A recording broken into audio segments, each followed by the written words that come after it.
नमस्कार दोस्तों। आप सभी का हमारे YouTube channel think smart study में बहुत बहुत स्वागत है।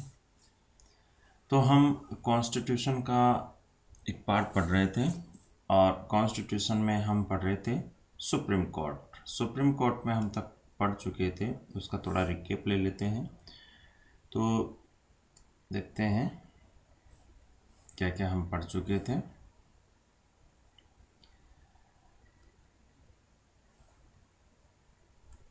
देखिए, सुप्रीम कोर्ट में हम पढ़ चुके थे। सुप्रीम कोर्ट के बारे में हम पढ़ चुके थे कि सुप्रीम कोर्ट कॉन्स्टिट्यूशन के पार्ट 5 और आर्टिकल 124 से 147 तक है और ये एक एकीकृत व्यवस्था है। ठीक है। बाकी जो अन्य पार्ट है वो एकीकृत नहीं है, अर्थात उनमें शक्तियों का बंटवारा है, लेकिन सुप्रीम कोर्ट में किसी तरह का कोई शक्तियों का बंटवारा नहीं है। इसमें सुप्रीम कोर्ट का जो ऊपरी भाग है, यानी कि सबसे उच्च भाग है, वो इन सभी जो नीचे के जो पार्ट है, यानी कि सुप्रीम कोर्ट के नीचे हाई कोर्ट, इन सभी को क्या करता है, इनकी नियमावली और एक तरह से इनको कंट्रोल करता है। ठीक है। इसके बाद में सुप्रीम कोर्ट की जो वर्तमान व्यवस्था है वो भारत सरकार अधिनियम 1935 से ली गई है और 1935 इसके अंतर्गत जो 1937 में फेडरल कोर्ट बना था और उसके जो प्रथम सीजीआई थे सर मॉरिस वेयर, वहीं से लिया गया था। इसी को फिर 28 जनवरी 1950 को हीरालाल जे कानिया जो कि फेडरल कोर्ट के अंतिम सीजीआई थे, उन्हीं को भारत का प्रथम सीजीआई नियुक्त कर दिया गया। सुप्रीम कोर्ट की बात करते हैं तो भारत में एक सुप्रीम कोर्ट है और 25 हाई कोर्ट है वर्तमान में, और अंतिम जो हाई कोर्ट बना था वो अमरावती बना था। ठीक है, जो आंध्र प्रदेश की राजधानी है। इसके बाद में हमने देखा था कि जो सुप्रीम कोर्ट है, यानी कि वर्तमान जो भारत का सुप्रीम कोर्ट है, इसका गठन 28 जनवरी 1950 को हुआ था। ठीक है। हाई कोर्ट का जो कंसेप्ट आया था, यानी कि सर्वप्रथम भारत में अगर हम इसकी पृष्ठभूमि के बारे में बात करते हैं तो सुप्रीम कोर्ट की जो व्यवस्था हुई थी सबसे पहले, वो हुई थी रेगुलेटिंग एक्ट 1773, यानी 1773 में रेगुलेटिंग एक्ट के तहत 1974 में 1774 में कलकत्ता में सर्वप्रथम हाई कोर्ट नामक संस्था की स्थापना की गई थी। लेकिन उसका जो क्षेत्र था वो एक तरह से काफ़ी नैरो था, संकुचित था, वो सिर्फ उसके डिसीजन कलकत्ता तक ही सीमित थे। हाई कोर्ट का जो कंसेप्ट आया था वो 1861-62 में आया था और सबसे पहले बम्बई, मद्रास और कलकत्ता में आया था, और उसके बाद 1866 में इलाहाबाद हाई कोर्ट की स्थापना की गई थी। ये तो थी कहानी 15 अगस्त 1947 से पहले की। सुप्रीम कोर्ट की आवश्यकता क्यों पड़ी, यानी कि इसकी जो प्रारंभिक क्षेत्राधिकारी है वो कौन कौन से हैं। यदि स्टेट और सेंटर के बीच किसी तरह की कोई विवाद की स्थिति उत्पन्न हो जाती है तो इसका प्रारंभिक क्षेत्र, यानी कि एकमात्र जो अधिकार है वो सुप्रीम कोर्ट का है। सुप्रीम कोर्ट ही इनका डिसीजन दे सकता है। इसके अलावा एक या एक से अधिक स्टेट्स के बीच में अगर किसी तरह का कोई विवाद हो तो ऐसी स्थिति में भी सुनवाई उसकी कौन करेगा, सुप्रीम कोर्ट करेगा। इसके बाद हम बात कर रहे थे इसके आर्टिकलों की, जो सुप्रीम कोर्ट के जो मुख्य मुख्य आर्टिकल हैं, यानी 124 से 147 तक, जो भाग 5 में है। ठीक है। एक चीज़ ध्यान रखिए कि जो संघीय व्यवस्था है, यानी संघ से रिलेटेड जितने भी आर्टिकल है वो भाग 5 में है। ठीक है। आर्टिकल 124 में क्या लिखा हुआ है कि सुप्रीम कोर्ट की स्थापना और उसका गठन किस तरह से किया जाएगा। आर्टिकल 124 को 7 हिस्सों में बांटा गया है, उप अनुच्छेदों में बांटा गया है। पहला जो 124 एक है उसमें है न्यायाधीशों की संख्या। इसका डिसीजन कौन लेगा? तो इसका डिसीजन हम बता चुके थे, कौन लेगा? संसद। संसद ही इसके न्यायाधीशों की संख्या का डिसीजन लेगी। लेकिन जो हाई कोर्ट है, हाई कोर्ट के जजेस की जो संख्या का निर्धारण करेगा वो कौन करेगा? राष्ट्रपति करेगा अपने स्वविवेक से।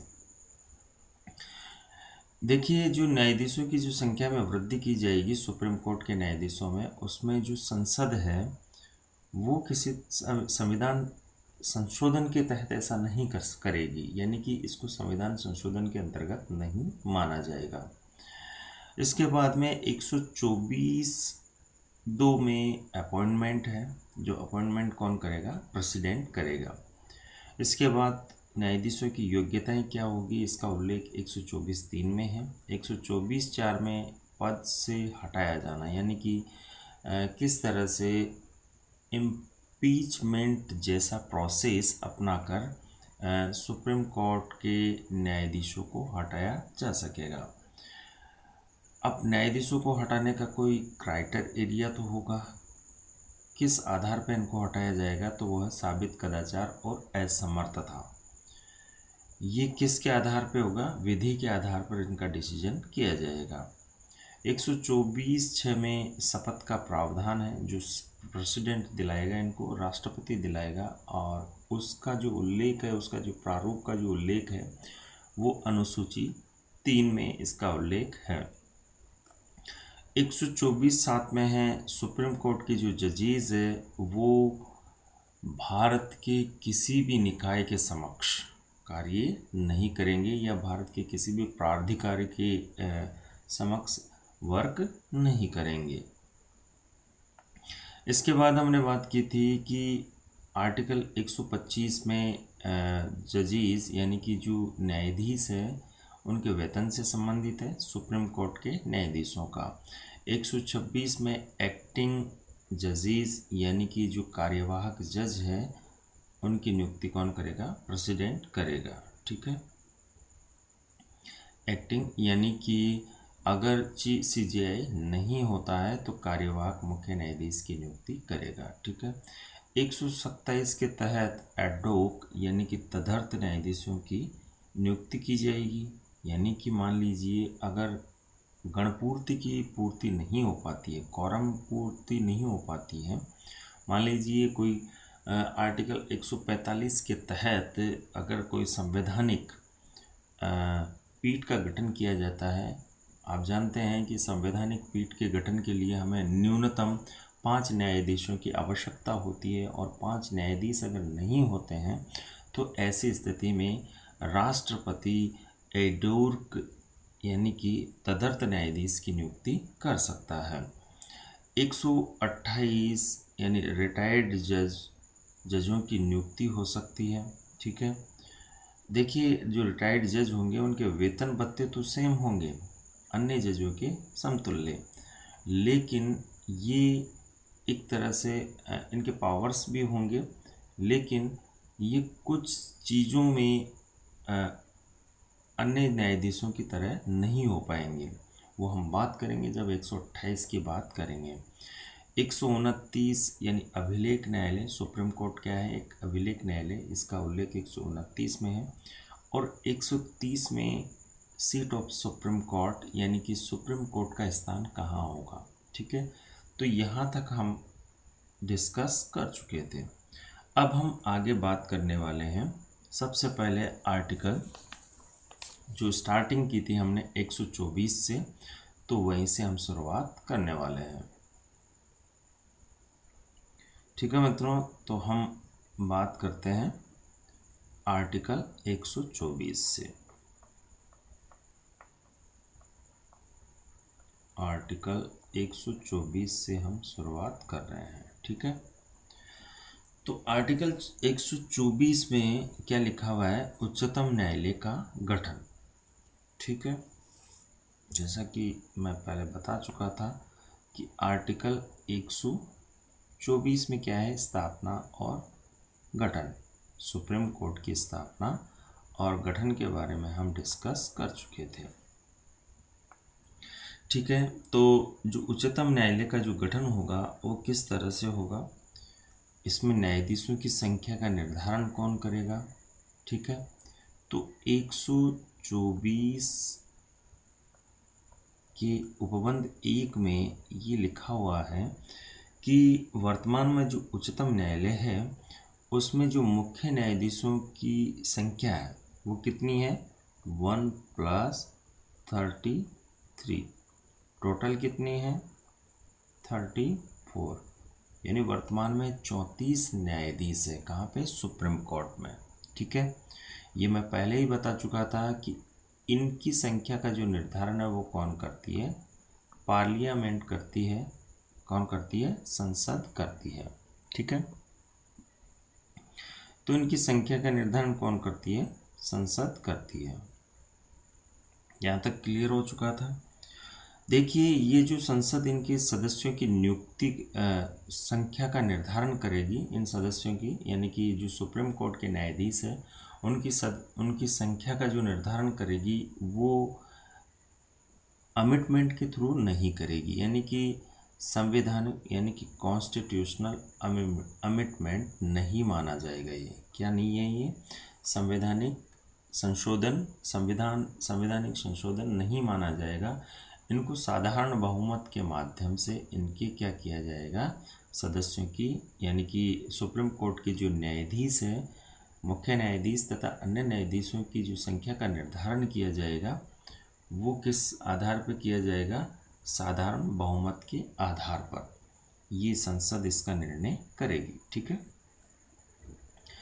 अब यहाँ से क्वेश्चन बन सकता है कि सुप्रीम कोर्ट में अन्य न्यायाधीशों की संख्या कितनी है, तो वो कितनी है, 33।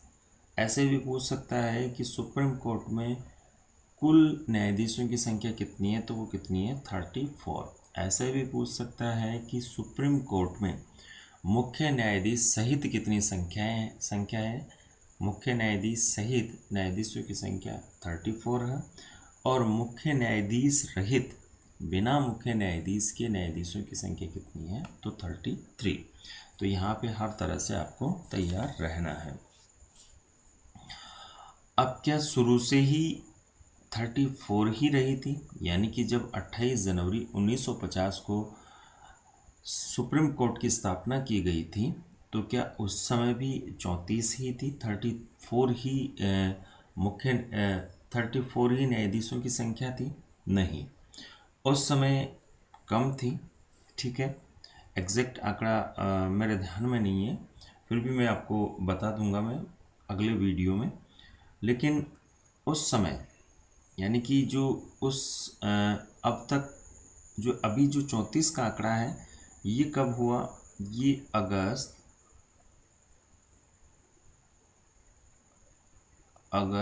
2019 को, अगस्त 2019 से संसद ने विधि द्वारा उच्चतम न्यायालय के कुल न्यायाधीशों की संख्या कितनी कर दी, 34 कर दी, ठीक है, जिसमें मुख्य न्यायाधीश भी शामिल है।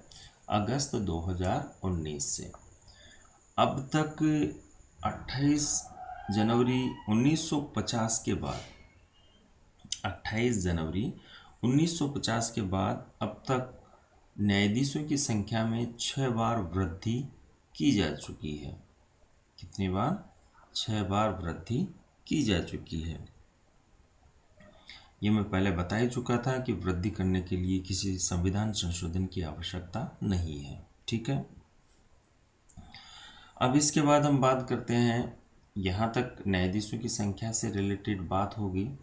अब हम बात करेंगे आर्टिकल 124(2), आर्टिकल 124(2) के बारे में हम चर्चा करते हैं, ठीक है।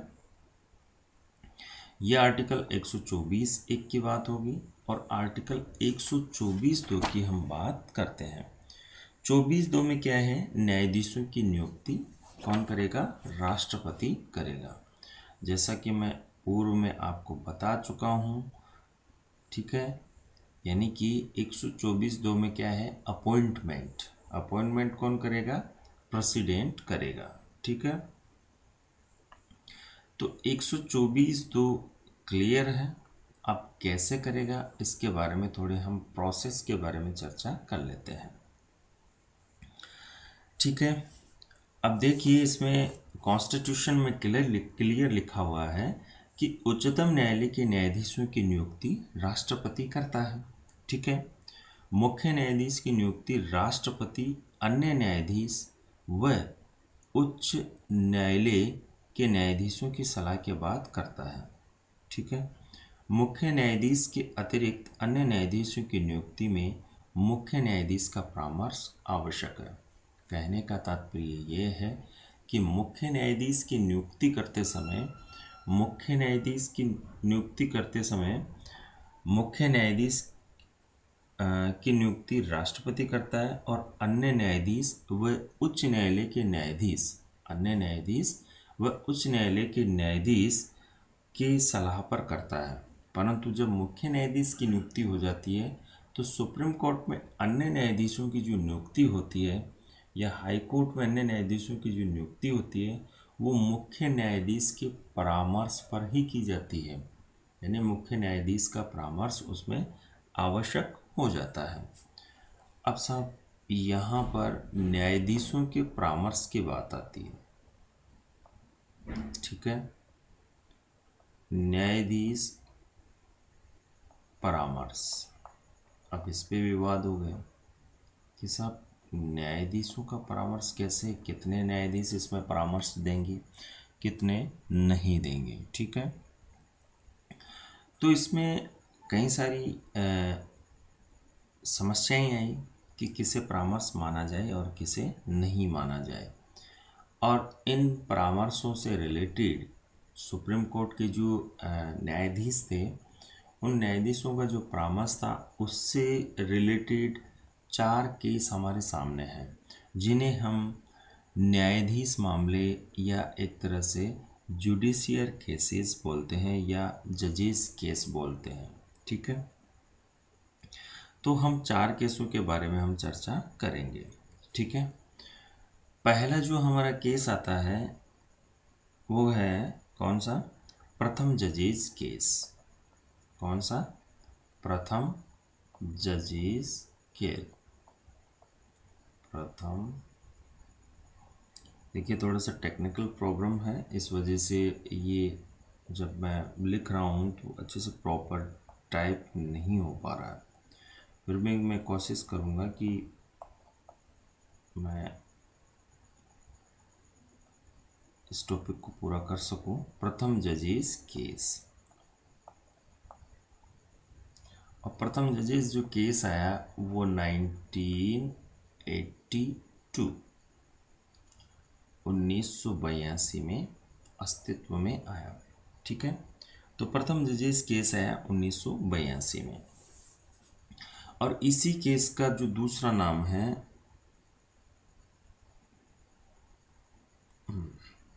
1982 में, इसी केस को दूसरे नाम से जाना जाता है एसपी गुप्ता बनाम भारत संघवाद। किस नाम से जाना जाता है, एसपी गुप्ता वर्सेस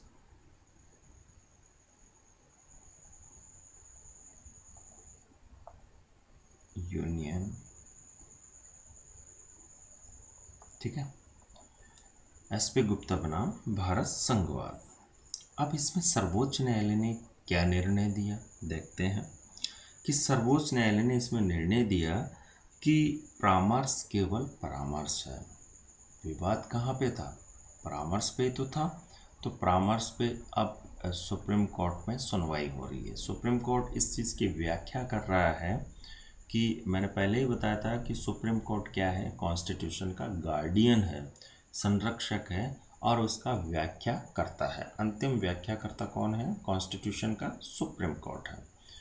अब यहाँ पर आर्टिकल 124 के सब डिवीज़न 2 की व्याख्या कर रहा है, और उसमें कि न्यायाधीशों की नियुक्ति राष्ट्रपति करेगा, लेकिन राष्ट्रपति किसके परामर्श से करेगा, न्यायाधीशों की परामर्श से करेगा। अब परामर्श को लेकर विवाद है, तो प्रथम जजेस केसेस यानी कि एसपी गुप्ता वर्सेस भारत संघ 1982 में सुप्रीम कोर्ट डिसीजन देता है कि परामर्श केवल परामर्श है, यह बाध्यकारी नहीं है। क्या नहीं है? जो राष्ट्रपति नियुक्त करेगा और वो जजों की परामर्श से करेगा, तो क्या जजों का जो परामर्श है वो राष्ट्रपति के लिए बाध्य है? तो इसमें ये डिसीजन दिया कि यह मैंडेटरी नहीं है, बाध्यकारी नहीं है, इसको राष्ट्रपति मानने के लिए बाध्य नहीं है। मुख्य न्यायाधीश के परामर्श को, किसके न्यायाधीश को? मुख्य न्यायाधीश के परामर्श को भी अन्य जजों की नियुक्ति या हाईकोर्ट के जजों की नियुक्ति में मानने के लिए बाध्य नहीं है।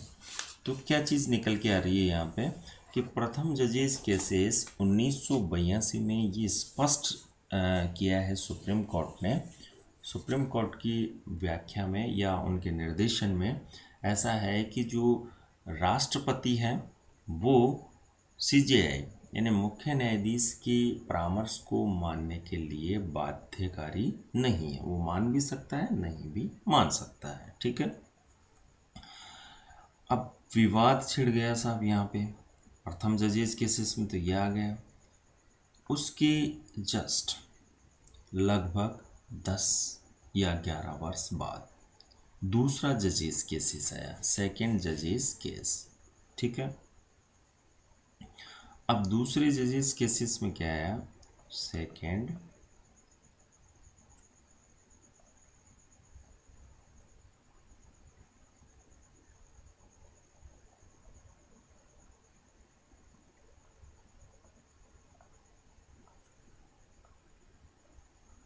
जजेस केस, लिख दे यार, सेकेंड जजेस केस। ये आया 1993। देखिए कभी कभी सीधा सुमेलित करने के लिए भी ये पूछ लेता है कि प्रथम जजेस केसेस केस कब हुआ, दूसरा कब हुआ, तो ये ध्यान में रखना आवश्यक है। तो प्रथम जजेस केसेस 1982, दूसरा 1993। ठीक है, इसको दूसरे नाम से भी जाना जाता है सुप्रीम कोर्ट एडवोकेट्स। किस नाम से जाना जाता है इसका दूसरा नाम? Supreme court advocates on record, supreme courts advocates on record बनाम भारत संघ वर्सेस भारत संघ, स्टेट ऑफ यूनियन। ठीक है, स्टेट ऑफ यूनियन यानी कि supreme court advocates on records versus union of state यानी भारत संघ वाद 1993। अब देखिए पहला जो जजेस केस था 1982 में, उसमें तो यह आया कि राष्ट्रपति मुख्य न्यायाधीश की परामर्श या उसकी सलाह को मानने के लिए बाध्यकारी नहीं है। अब दूसरे में क्या निकल के आया है? दूसरे जजेस केसेस में ये निकल के आया है कि परामर्श का तात्पर्य सहमति है। क्या है? परामर्श का तात्पर्य यहाँ पर क्या बता दिया सुप्रीम कोर्ट ने कि परामर्श का जो तात्पर्य है वो सहमति है। ठीक है, परामर्श का तात्पर्य सहमति है। देखिए आगे क्या है, राष्ट्रपति मानने के लिए बाध्य है। इसमें क्या कर दिया, इसमें इस चीज़ को क्या कर दिया, बाध्य कर दिया गया। पहले जजेस केस में बाध्यकारी नहीं था और इसमें क्या कर दिया, बाध्य कर दिया दूसरे जजेस केसेस में। ठीक है, कंसेप्ट को थोड़ा सीक्वेंस वाइज समझने का प्रयास करना। पहले जजेस केसेस में बाध्यकारी नहीं था, दूसरे जजेस केसेस में इसको बाध्य कर दिया गया और कहा कि परामर्श क्या है, सहमति है। ठीक है, एक एग्रीमेंट है। ठीक है, और ये राष्ट्रपति के लिए क्या है, बाध्यकारी है। यदि राष्ट्रपति इनकी सलाह को नहीं मानता है तो उसे इसका कारण बताना होगा। यानी कि अगर राष्ट्रपति प्रेसिडेंट राष्ट्रपति अगर इस सलाह को नहीं मानता है तो राष्ट्रपति को इसका क्या देना होगा, रीज़न देना होगा कि क्या रीज़न है कि हम आपकी सलाह को नहीं मानेंगे। तो इसका रीज़न देना होगा प्रेसिडेंट को, ठीक है। लेकिन परामर्श कैसा होगा सीजीआई का, यानी कि जो सुप्रीम कोर्ट का जो सीजीआई है, सीजीआई जो है उसका परामर्श कैसा होगा, अकेले का होगा या उसमें और भी होंगे। देखिए इसमें क्या दिया कि लेकिन मुख्य न्यायाधीश ऐसे परामर्श देने से पहले दो वरिष्ठ जजों से राय लेगा।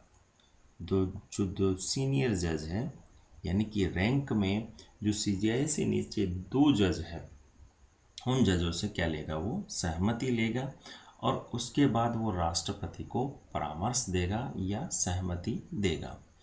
और ये सहमति मानने के लिए कौन, प्रेसिडेंट बाध्यकारी है। और अगर वो इस सहमति को नहीं मानते हैं तो उनको रीज़न देना होगा। यहाँ तक बात क्लियर हुई। और यहीं से एक शब्द निकल के आया, कॉलेजियम प्रणाली।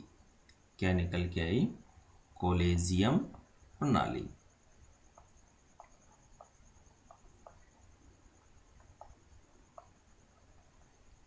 कॉलेजियम प्रणाली कब निकल के आया, 1993 में, ठीक है। तो मैं समझता हूँ कि यहाँ तक क्लियर हो गया होगा। कॉलेजियम प्रणाली कब अस्तित्व में आई, 1993 सेकेंड जजेस केस से।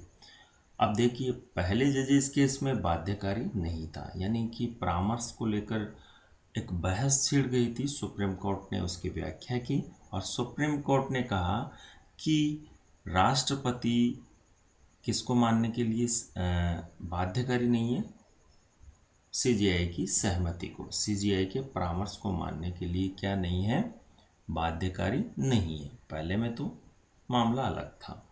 दूसरे जजेस केस में उसके 10 वर्ष बाद, ठीक 10 या 11 वर्ष बाद, उसमें सुप्रीम कोर्ट ने एक नई व्याख्या कर दी कि परामर्श क्या है, एक एग्रीमेंट है, सहमति है और वो प्रेसिडेंट के लिए बाध्यकारी है। अब दूसरी व्याख्या ये कर दी कि जो जजेस केस, जो जज है जो परामर्श देंगे वो क्या सीजीआई का अकेले का होगा, नहीं, इसमें दो वरिष्ठतम न्यायाधीशों का भी क्या होगा, परामर्श शामिल होगा, सीजीआई प्लस दो वरिष्ठतम न्यायाधीश। और इसी व्यवस्था को कॉलेजियम व्यवस्था कहा गया था। तो कॉलेजियम प्रणाली की शुरुआत कब हुई, 1993, ठीक है। अब देखिए इसमें कॉलेजियम शब्द का जो वास्तव में जो प्रयोग हुआ, कॉलेजियम शब्द जो वर्तमान में जो अस्तित्व में है उसका जो प्रयोग हुआ वो 1998 में हुआ। हालांकि कॉलेजियम प्रणाली स्टार्ट यहीं से हो गई थी, ठीक है। कब, इस केस से ही कॉलेजियम व्यवस्था अस्तित्व में आई थी, लेकिन इसे कॉलेजियम नहीं कहा गया था, ठीक है। यहाँ पे इसको कॉलेजियम नहीं कहा गया था। और कॉलेजियम शब्द का जो प्रयुक्त होने लगा वो तीसरे जजेस केसेस में होने लगा 1998 में। उच्चतम न्यायालय ने यह निर्णय दिया कि वरिष्ठतम न्यायाधीश को ही मुख्य न्यायाधीश नियुक्त किया जाना चाहिए, ठीक है। और यहाँ पर एक चीज़ और निकल के आ गई, क्या, इस केस में ही, कि जो वरिष्ठतम न्यायाधीश होगा, कौन सा, वरिष्ठतम न्यायाधीश, यानी कि जो सुप्रीम कोर्ट में जो वरिष्ठता के आधार पर जो वरिष्ठतम न्यायाधीश होगा,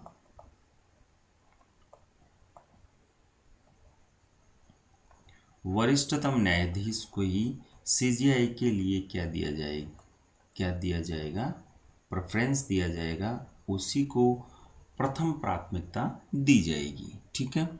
यहीं पर कहाँ से, सेकंड जजेस केसेस से ये निकल कर आया। अब हम दो जजेस केसेस हो चुके हैं, तीसरे जजेस केस की बात हम करते हैं। ठीक है। पहले जजेस केस में परामर्श बाध्यकारी नहीं था, दूसरे जजेस केसेस में परामर्श बाध्यकारी हो गया और परामर्श सीजीआई प्लस 2 वरिष्ठतम न्यायाधीशों के तहत दिया गया। ठीक है, दोनों की 2 वरिष्ठतम न्यायाधीशों की सहमति से दिया गया। ठीक है, कॉलेजियम व्यवस्था अस्तित्व में आई दूसरे जजेस केस में, दूसरे द्वितीय जजेस केस में आई जो 1993 में था, किंतु कॉलेजियम वहाँ से अस्तित्व में नहीं आया। ठीक है, कॉलेजियम व्यवस्था वहाँ से अस्तित्व में आ गई, व्यवस्था की बात करते हैं तो ठीक है, लेकिन कॉलेजियम शब्द वहाँ नहीं आया था। कॉलेजियम शब्द आया तीसरे जजेस केस में, उसकी हम चर्चा करने वाले हैं। तो तीसरे जजेस केस की हम चर्चा करते हैं, थर्ड जजेस केस। थर्ड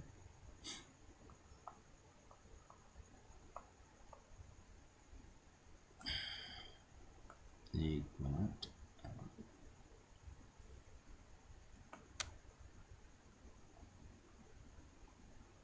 थर्ड जजेस केस यह आया 1998 में, थर्ड जजेस केस।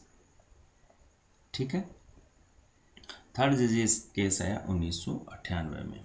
ठीक है, अब देखिए इस समय जो भारत के राष्ट्रपति थे वो कौन थे, KR नारायणन।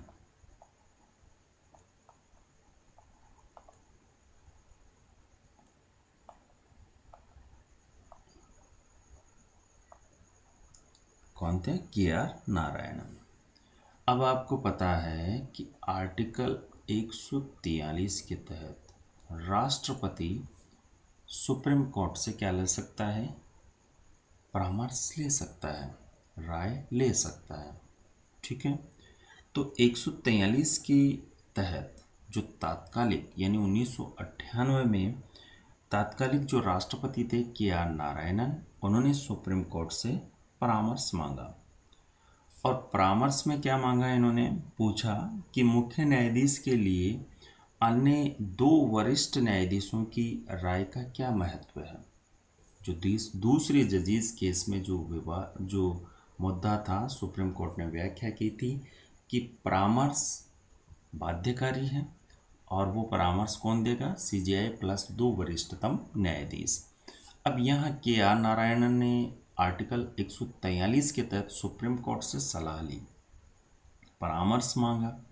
ठीक है, जो उनका क्या है, एक संवैधानिक अधिकार है, वैधानिक अधिकार है। ठीक है, किसका, राष्ट्रपति का। राष्ट्रपति आर्टिकल 143 के तहत सुप्रीम कोर्ट से परामर्श मांग सकता है। हालांकि सुप्रीम कोर्ट बाध्यकारी नहीं है, वो परामर्श दे भी सकता है, नहीं भी दे सकता है, लेकिन सुप्रीम कोर्ट ने KR नारायणन उस समय जो राष्ट्रपति थे उनको परामर्श दिया।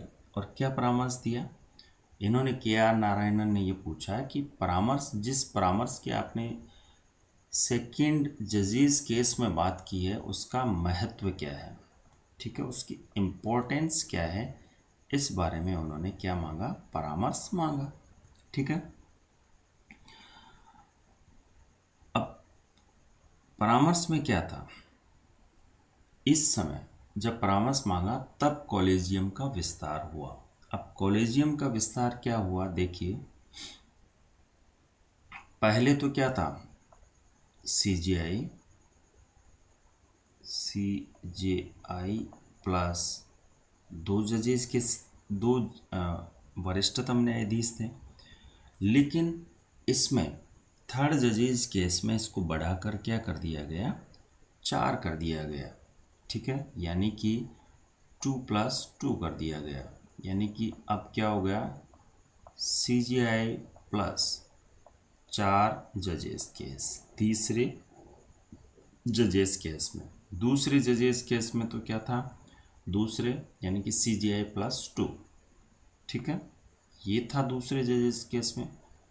और थर्ड जजेस केस में क्या कर दिया, CJI प्लस 4। ठीक है,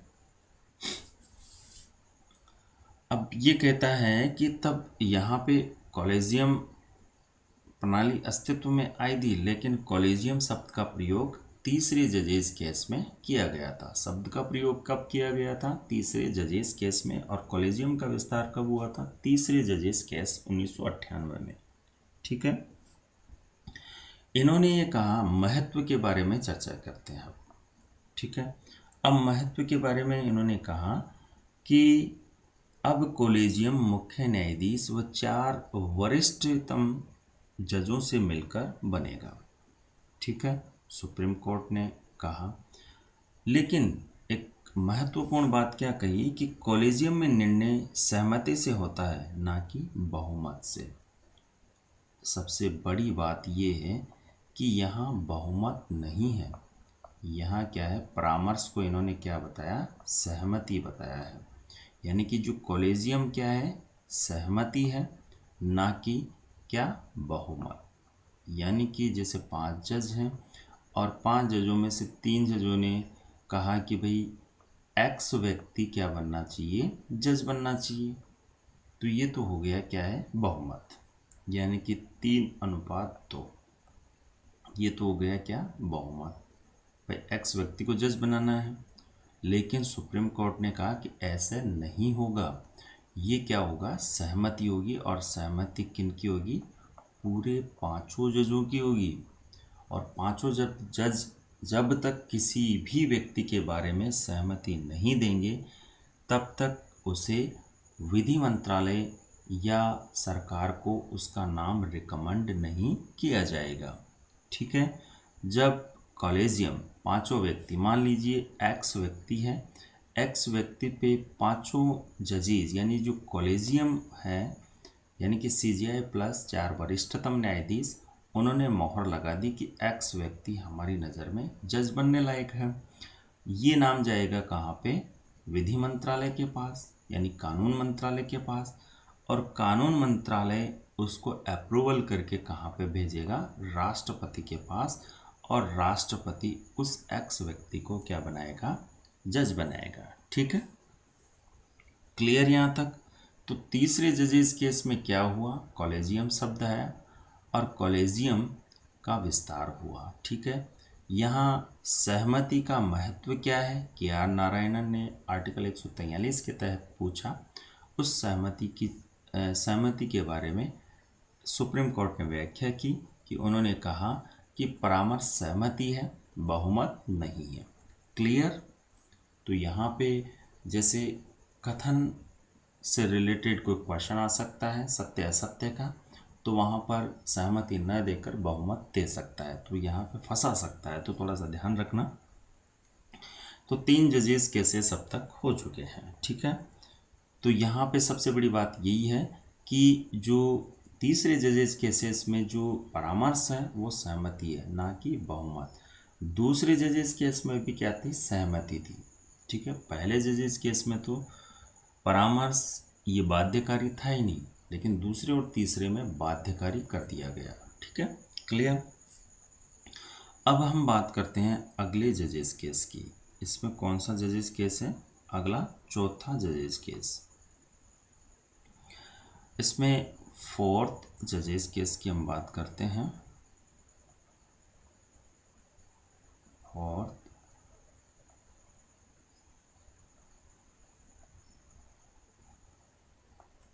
जजेस केस।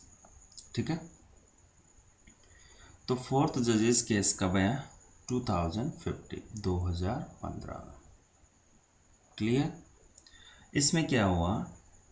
इसे और नाम से भी जाना जाता है supreme court advocates on record बनाम भारत संघवाद 2015। ठीक है। जैसे कि हम दूसरे जजेस केस को जानते थे, वो 1993 था और चौथे जजेस केस 2015 में था। ठीक है।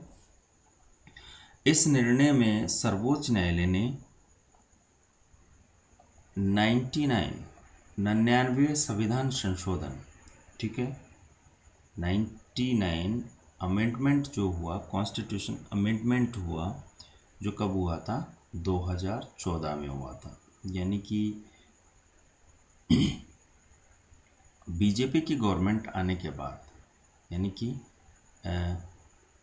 एनडीए की जो गवर्नमेंट आई, और उस एनडीए की गवर्नमेंट ने क्या किया, आते ही एक संविधान संशोधन कर डाला, 99वां संविधान संशोधन। हालांकि इससे पहले जो कांग्रेस यानी यूपीए की जो गवर्नमेंट थी वो भी इस प्रोसेस में थी, परंतु वह इसे पास नहीं करवा पाई।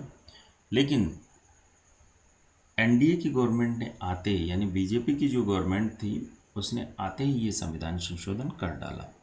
ठीक है, अब इसने क्या किया कि संविधान संशोधन कर तो डाला, लेकिन इस जजेस केस में इसे हटाकर वापस कॉलेजियम प्रणाली को पुनः स्थापित किया गया। ठीक है, तो ये ज़्यादा इम्पोर्टेंट नहीं है, थोड़े से हम इसके बारे में व्याख्या कर लेते हैं।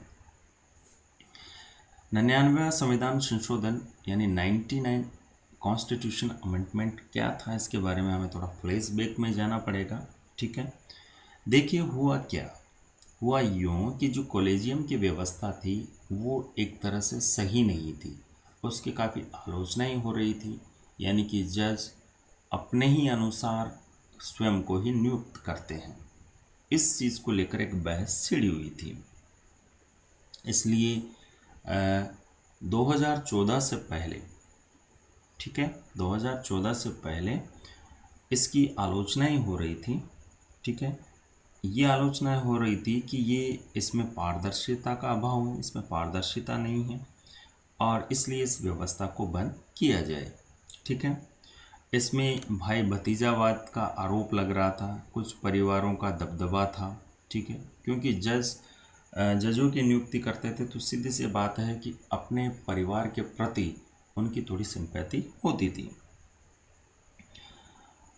और इसमें यह भी कहा जा रहा था कि न्यायाधीशों की नियुक्ति स्वयं न्यायाधीशों द्वारा करना भी क्या है, अतार्किक है। इसे तार्किक नहीं माना गया था। इसमें विधायिका कार्यपालिका की भी भूमिका होनी चाहिए। किसकी? जो एक तरह से इसमें विधायिका कार्यपालिका की भूमिका न होना सही नहीं है, यानी कि उनकी होनी चाहिए एक तरह से।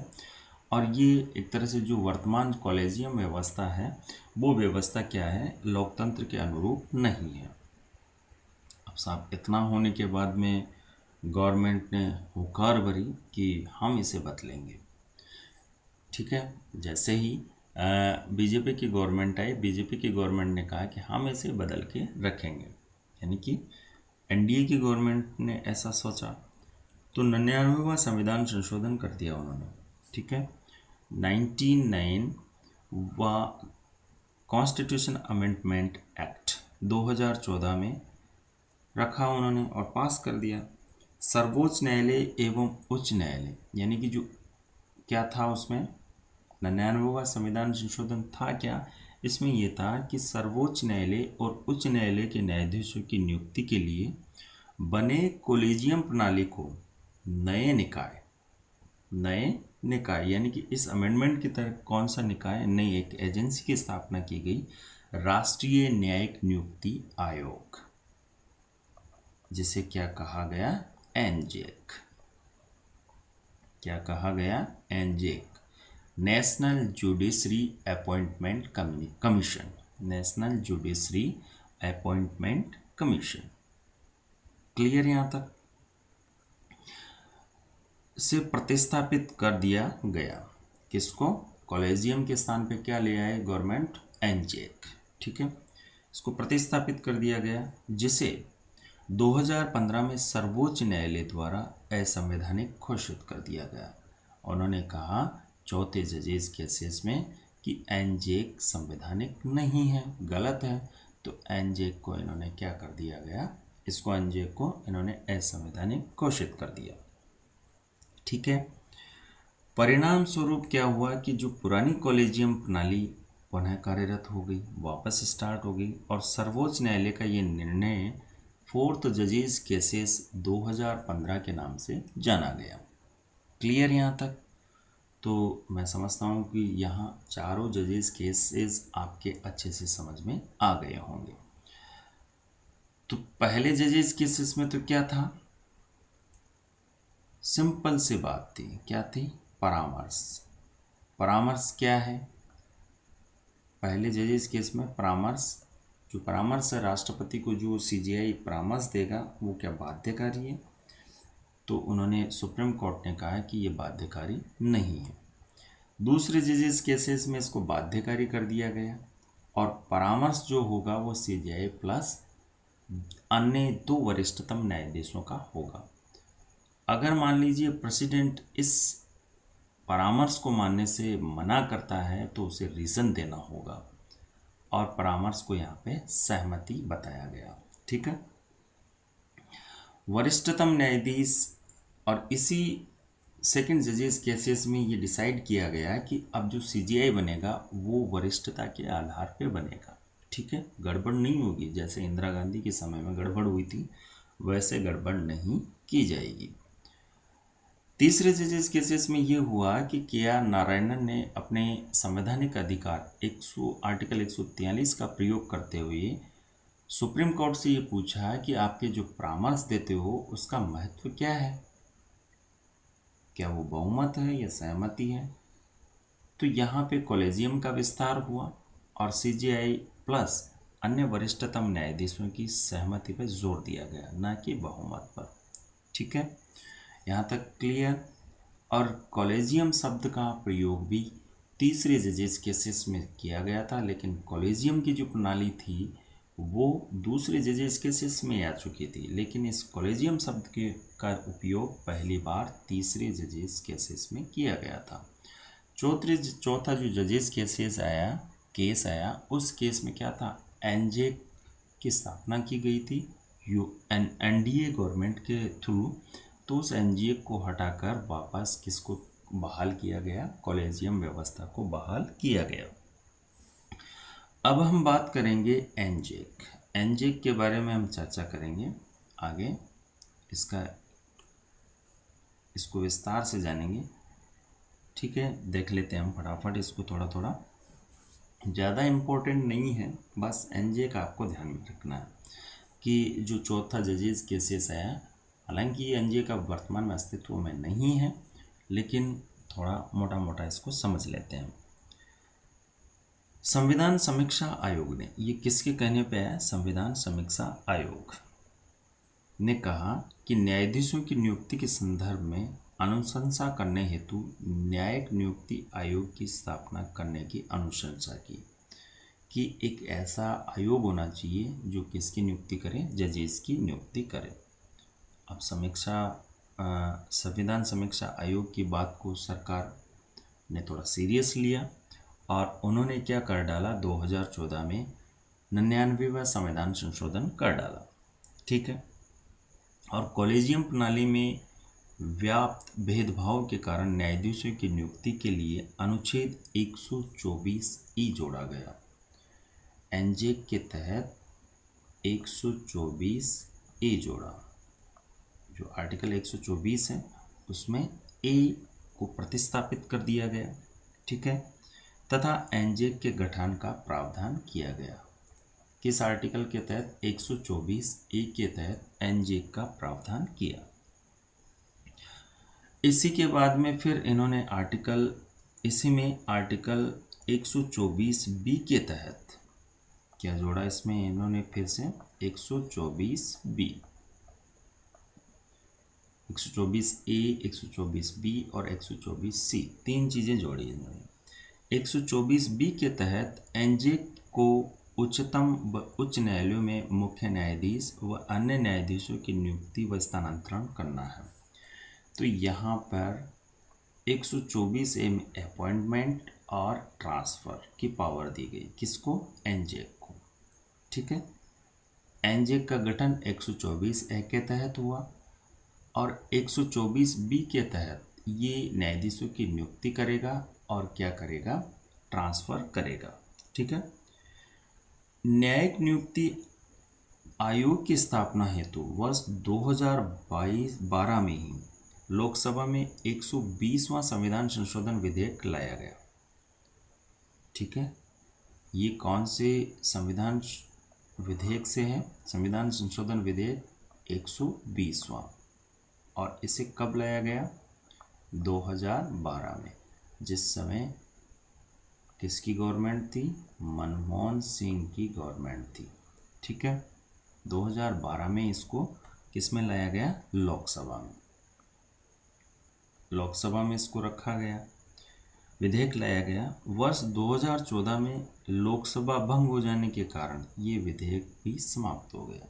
ठीक है, तो मामला समाप्त हो गया, यहाँ पे लोकसभा भंग हो गई।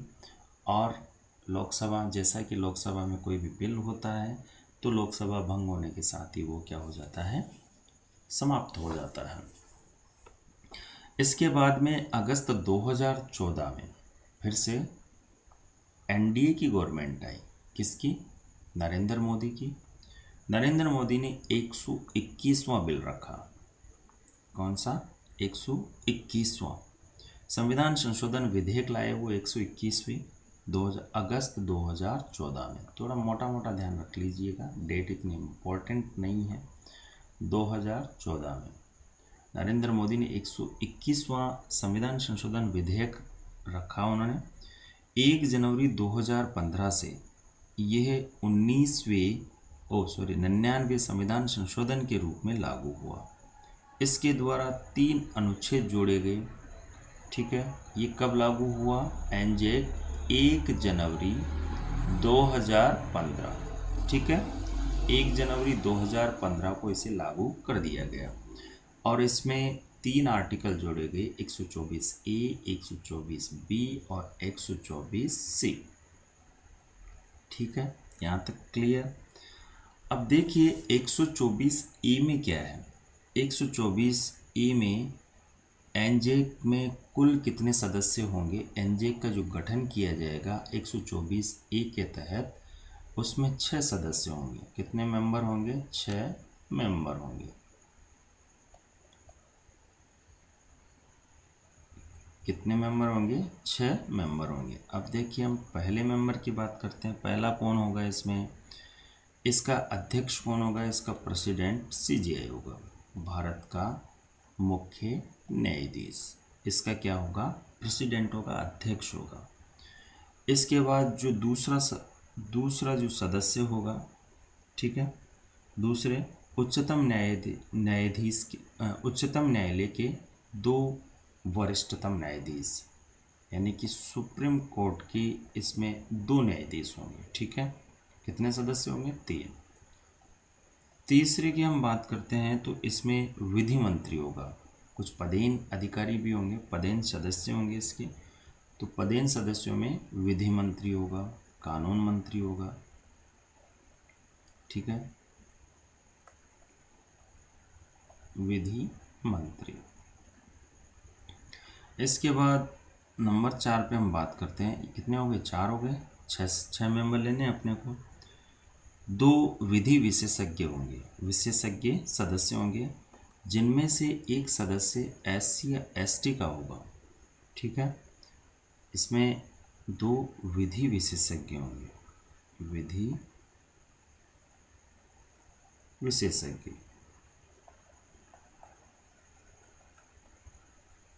ठीक है, अब देखते हैं 2 विधि विशेषज्ञ होंगे। इसमें एक सदस्य तो SC ST या माइनॉरिटी यानी अल्पसंख्यक या फिर अल्पसंख्यक या महिला का होना आवश्यक है, या वो क्या हो? फीमेल हो। ठीक है, विधि विशेषज्ञ, 2 विधि विशेषज्ञ सदस्य होंगे। ठीक है, और इनमें से एक सदस्य SC या ST अल्पसंख्यक या महिला का होना आवश्यक है। ठीक है, क्लियर। इन 2 का कार्यकाल किनका? इसमें से SC ST और SC ST माइनॉरिटी होगा और दूसरी क्या होगी? महिला होगी। यानी कि इन 6 में से एक का महिला होना अत्यंत आवश्यक है। क्लियर यहाँ तक। पहला होगा, इसका अध्यक्ष सीजेआई होगा, सुप्रीम कोर्ट के 2 न्यायाधीश होंगे, विधि मंत्री इसका पदेन सदस्य होगा और 2 विधि विशेषज्ञ सदस्य होंगे, जिसमें उनमें से एक SC ST और माइनॉरिटी का सदस्य होगा और एक महिला होगी। ठीक है।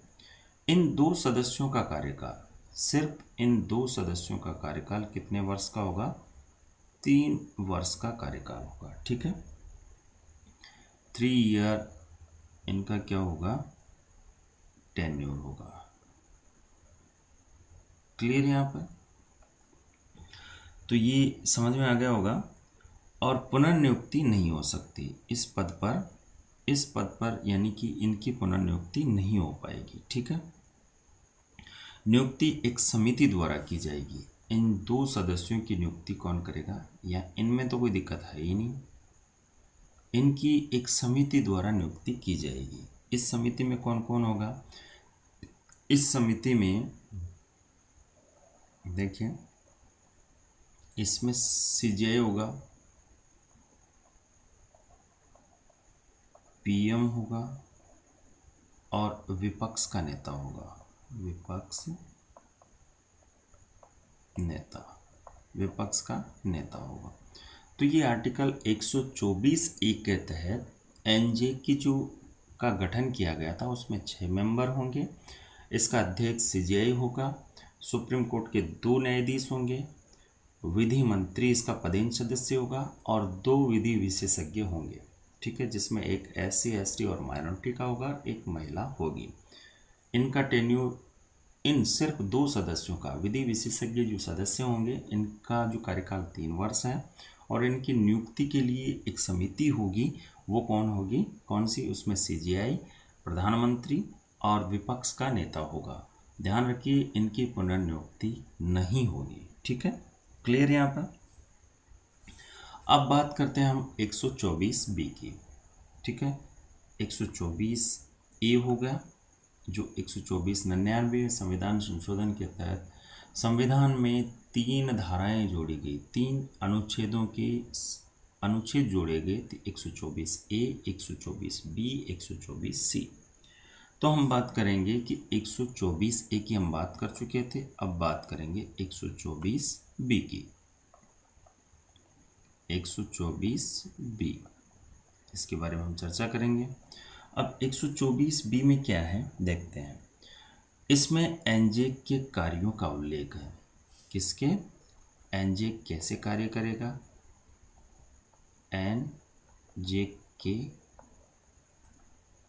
कार्य, इनका उल्लेख है। NJ के कार्यों का उल्लेख है। देखिए क्या कैसे कैसे भारत के मुख्य न्यायाधीश, उच्चतम न्यायालय के न्यायाधीशों, उच्च न्यायालय का मुख्य न्यायाधीश तथा उच्च न्यायालय के अन्य न्यायाधीशों की नियुक्ति के लिए सिफारिश करना। ठीक है, सिफारिश कौन? NJ किस किस की सिफारिश करेगा? कि भारत के मुख्य न्यायाधीश की सबसे पहले CJI, इसकी नियुक्ति की सिफारिश करेगा कौन? NJ। सुप्रीम कोर्ट के न्यायाधीश, सुप्रीम कोर्ट के न्यायाधीश,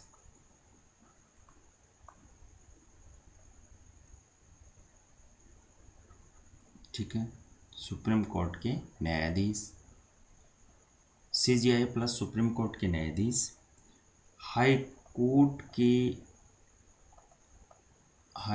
के CJ प्लस अदर न्यायाधीश की, अन्य न्यायाधीशों की, उच्च न्यायालय के अन्य न्यायाधीशों की नियुक्ति के लिए क्या करेगा? ये परामर्श देगा। ठीक है, सिफारिश करेगा, रिकमेंड करेगा ये। ठीक है, या फिर एडवाइस देगा, सिफारिश करेगा ये, सिफारिश करेगा, रिकमेंड करेगा ये। एडवाइस गलत हो जाएगा, आप रिकमेंड शब्द ज़्यादा सही रहेगा इसके लिए। रिकमेंड करेगा क्योंकि नियुक्ति तो इसी को करनी है, NJ को ही। तो ऐसा CJI प्लस सुप्रीम कोर्ट के अन्य न्यायाधीश और हाई कोर्ट के मुख्य न्यायाधीश और अन्य न्यायाधीशों की नियुक्ति के लिए ये क्या करेगा? सिफारिश करेगा। क्या करेगा? सिफारिश करेगा। आर्टिकल 124B जो NJ के तहत यानी 99वें संविधान संशोधन के तहत जो जोड़ा गया था उसके बारे में हम चर्चा कर रहे हैं। ठीक है, अब मामला हुआ क्या, दूसरी चीज इसमें क्या है, इसके जो वर्क पढ़ रहे हैं हम, कार्य पढ़ रहे हैं, दूसरा है कि उच्च न्यायालय के मुख्य न्यायाधीश एवं अन्य न्यायाधीशों के एक उच्च न्यायालय से दूसरे उच्च न्यायालय में स्थानांतरण के लिए सिफारिश करना। दूसरा जो वर्क है इसमें, पहला वर्क तो ये हो गया, दूसरा वर्क है कि ट्रांसफर। ठीक है, ट्रांसफर, ट्रांसफर के लिए क्या करेगा, ये सिफारिश करेगा, स्थानांतरण के लिए सिफारिश करना। तीसरा है ये सुनिश्चित करना है कि वह व्यक्ति जिसकी सिफारिश की गई है वह सक्षम, योग्य व सत्यनिष्ठ है। इसका डिसीजन भी कौन लेगा कि जिसकी सिफारिश की गई है वो सत्यनिष्ठ होना चाहिए, सत्यनिष्ठ। ठीक है, सत्यनिष्ठ हो यानी सच्चाई, उसका चरित्र अच्छा हो, वो क्या होना चाहिए, सक्षम होना चाहिए, एलिजिबल होना चाहिए, उस चीज़ के लिए कैपेबल होना चाहिए और योग्य होना चाहिए। ठीक है, यानी कि वो सत्यनिष्ठ हो, कैपेबल हो और एलिजिबल हो। इस चीज़ का डिसीजन भी कौन लेगा, एनजेक लेगा। तीन चीज़ें हैं, नियुक्ति, ट्रांसफ़र और जिनकी नियुक्ति की जा रही है उनकी सत्यनिष्ठता, सक्षमता और योग्यता, उन सब के बारे में डिसीजन कौन लेगा, एनजेक लेगा। ठीक है, यहाँ तक क्लियर। तो 124 बी क्लियर हो गया होगा और 124 सी देखिए अपने लिए इतना महत्वपूर्ण नहीं है ये, लेकिन फिर भी हम पॉलिटिकल साइंस पढ़ रहे हैं तो हमें ध्यान में होना चाहिए। 124 सी, 124 सी में ये है कि एनजेक के संदर्भ में कानून बनाने की शक्ति किसको होगी, संसद को होगी। 124 सी में यानी कि यहाँ पे देखा जाए तो पूरी तरह से सुप्रीम कोर्ट पे हावी किसको कर दिया गया है, संसद को कर दिया गया है। और एनजेक में अगर किसी तरह का कोई परिवर्तन करना है तो एनजेक पे जो कानून बनाएगा वो कानून कौन बनाएगी, संसद बनाएगी। ठीक है, यहाँ पे भी किसको दे दी गई शक्ति, संसद को दे दी गई है। ठीक है, तो ये तीन चीज़ें हैं। ठीक है, अब साहब समस्या हो गई, चौथा जजेस केसेस इन्हीं से तो रिलेटेड है। अब समस्या ये हो गई कि भाई सुप्रीम कोर्ट में और सुप्रीम कोर्ट की सभी शक्तियाँ छीन ली गई, जजों की नियुक्ति से संबंधित कॉलेजियम व्यवस्था को यहाँ पे क्या कर दिया गया, भंग कर दिया गया। अब सुप्रीम कोर्ट में एक केस आया, supreme court advocates on record association बनाम भारत संघ 2015 के मामले में 99 का मामला है जिसको चौथा जजेस केसेस बोला गया। और उसमें क्या कर दिया गया, 99वां जो संविधान संशोधन था उसको चुनौती दी गई। कौन से संविधान संशोधन को, 99 जो 99वां जो संविधान संशोधन है, कॉन्स्टिट्यूशनल अमेंडमेंट 2014, इसको क्या दिया गया, क्या इसको चुनौती दी गई, किसमें, सुप्रीम कोर्ट। अब साहब सुप्रीम कोर्ट में इसको चुनौती दे दी गई और उस समय हमारे जो सीजेआई थे, चीफ जस्टिस ऑफ इंडिया थे, वो थे Jagdish S Kehar, JS Kehar, JS Kehar साहब थे उस समय। उसने इस संविधान पीठ के जो एक तरह से इससे संबंधित सुनवाई के लिए एक संविधान पीठ का गठन किया और इस संविधान पीठ के क्या थे, ये उस समय अध्यक्ष थे, भारत के सीजेआई थे और इस संविधान पीठ के अध्यक्ष भी कौन थे, JS केहर थे। 16 अक्टूबर 2015 को शुरुआत होती है, 16 अक्टूबर 2015 को उच्चतम न्यायालय की 5 न्यायाधीशों की पीठ ने ये देखिए जो चौथा जजेस केसेस था, फोर्थ जजेस केसेस हम पढ़ रहे थे। जजेस केस 2015, 16 अक्टूबर 2015 को क्या हुआ, एक बड़ा ही ऐतिहासिक फैसला हुआ, जिस पीठ के अध्यक्ष कौन थे, जे.एस. खेर। और जे.एस. खेर उस समय सुप्रीम कोर्ट के सीजेआई थे। 16 अक्टूबर 2015 को उच्चतम न्यायालय की 5 न्यायाधीशों की पीठ ने क्या कर दिया, 4:1 के बहुमत से 99वें संविधान संशोधन अधिनियम, जिसके माध्यम से राष्ट्रीय न्यायिक नियुक्ति आयोग को मान्यता प्रदान की गई थी, एनजेक को मान्यता प्रदान की गई थी, को असंवैधानिक घोषित कर दिया गया। क्या कर दिया गया, असंवैधानिक घोषित कर दिया गया।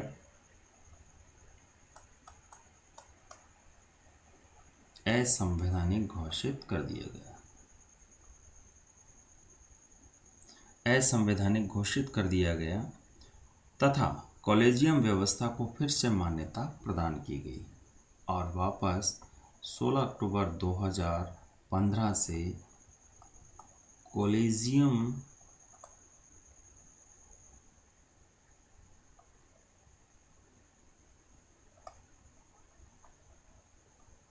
कॉलेजियम व्यवस्था को बहाल कर दिया गया, मान्यता प्रदान की गई। न्यायालय ने यह निर्णय supreme court advocates on record association बनाम भारत संघवाद में आदेश द्वारा अभिखंडित किया गया। किस नाम से जाना गया इसको, चौथे जजेस केसेस के नाम से जाना गया। आप तो इतना समझ लीजिए। और ये क्या नाम था इसका, supreme court advocates on record association बनाम भारत संघवाद। ठीक है, इस वाद को फोर्थ जजेस केसेस 2015 भी कहते हैं। क्लियर, समझ में आ गया होगा। इस निर्णय के बाद न्यायाधीशों की नियुक्ति के संदर्भ में मेमोरेंडम ऑफ प्रोसीजर की स्थापना की गई। किसकी स्थापना की गई, चौथे जजेस केसेस में मेमोरेंडम ऑफ प्रोसीजर की स्थापना की गई। यह मेमोरेंडम ऑफ प्रोसीजर उच्चतम न्यायालय व उच्च न्यायालय में न्यायाधीशों की नियुक्ति के संदर्भ में भारत सरकार व कॉलेजियम के न्यायाधीशों के बीच स्थापित किया गया दस्तावेज है। ठीक है, ये मेमोरेंडम ऑफ प्रोसीजर किसके बीच समझौता है, एक तरह से बीच स्थापित किया गया दस्तावेज है। ये भारत सरकार, Indian government plus supreme court के बीच स्थापित एक दस्तावेज है। ठीक है, क्लियर। इसके बाद में हम बात करते हैं, आगे बढ़ेंगे हम, और आगे बढ़ेंगे तो क्या क्या है आगे देखते हैं। आज के लिए फ़िलहाल इतना ही, और हम कुछ न्यायाधीशों की जो नियुक्ति हुई है उनके बारे में कल चर्चा करेंगे। उनमें किस तरह से भारत के अब तक 28 जनवरी 1950 से लेकर 2023 तक किस तरह से वरिष्ठता को लांघकर अन्य न्यायाधीशों की नियुक्ति की गई, किस तरह से राजनीतिक हस्तक्षेप रहे, उन सब के बारे में हम विस्तार से अगले वीडियो में चर्चा करेंगे। तो अगर दोस्तों किसी भी तरह की कोई समस्या हो, कोई चीज़ अगर समझ में नहीं आ रही हो, तो आप हमें कमेंट्स कर बता सकते हैं। ठीक है दोस्तों, मैं आपके कमेंट्स को अगले वीडियो में लेने का पूरा प्रयास करूँगा। ठीक है, आज के लिए इतना ही। Thank you very much.